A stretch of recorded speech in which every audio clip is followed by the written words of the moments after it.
ఏపీలో ఆర్థిక సంక్షోభాన్ని అధిగమించడం ఎలా అనే అంశంపై ఆర్థిక నిపుణులు పూర్వ special chief secretary PV Ramesh మాట్లాడారు. నీతి ఆయోగ్ ఇటీవల ప్రకటించిన ఇండెక్స్లో రాష్ట్ర ఆర్థిక వ్యవస్థ పూర్తిగా దిగజారిపోయినట్లు వెల్లడించిందని చెప్పారు. లక్షల కోట్ల అప్పు ఉన్న ఏపీ ఆర్థిక వ్యవస్థ మేనేజ్ చేయడం కష్టమని ఆయన చెప్పుకొచ్చారు. ఆర్థిక, సామాజిక, రాజకీయ, సాంస్కృతిక మార్పు సమాజం నుంచి రావాలని ఆయన సూచించారు. ఒక 2-3 విషయాలు, ఎందుకంటే చెప్పవలసిన విషయాలు చాలా ఉన్నాయి. ముఖ్యంగా ఒకటి, మన ప్రభుత్వం అనేది ప్రభుత్వ ఆర్థిక వ్యవస్థ ప్రజల ఆర్థిక వ్యవస్థ. ప్రజల నుంచి వచ్చే ట్యాక్సెస్, నాన్ ట్యాక్స్ రెవెన్యూస్ ద్వారా ఏదైతే రాబడి వస్తుందో ఆ రాబడిని ప్రజల మంచి కోసం ఖర్చు పెట్టే, వినియోగించుకునే వ్యవస్థ ఆర్థిక వ్యవస్థ. కాబట్టి ఈ కొత్తగా పోయిన నెలలో నీతి ఆయోగ్ వాళ్ళు ఫిస్కల్ హెల్త్ ఇండెక్స్ అనే ఒక రిపోర్ట్ని పబ్లిష్ చేశారు. దాంట్లో 18 ముఖ్యమైనటువంటి పెద్ద రాష్ట్రాలు, దాంట్లో గోవా యూనియన్ టెరిటరీ కలిపి ఒక ర్యాంకింగ్ ఇచ్చారు.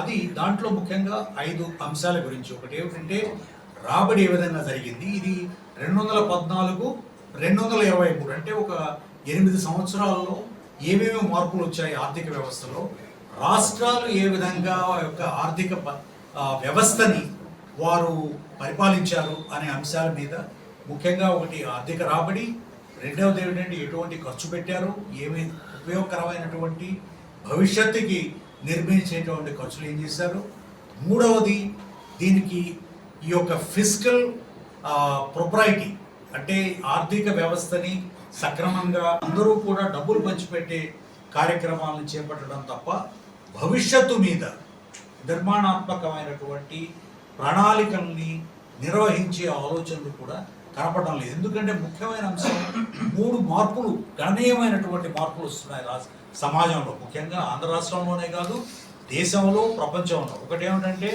డెమోగ్రాఫిక్ ట్రాన్సిషన్, అంటే పుట్టిన పిల్లలు ఫర్టిలిటీ రేట్ తగ్గిపోవడం, పెరిగిన ఎక్కువ సంవత్సరాలు బ్రతకడం, అంటే డిపెండెన్సీ రేషియో అనేది పెరగడం.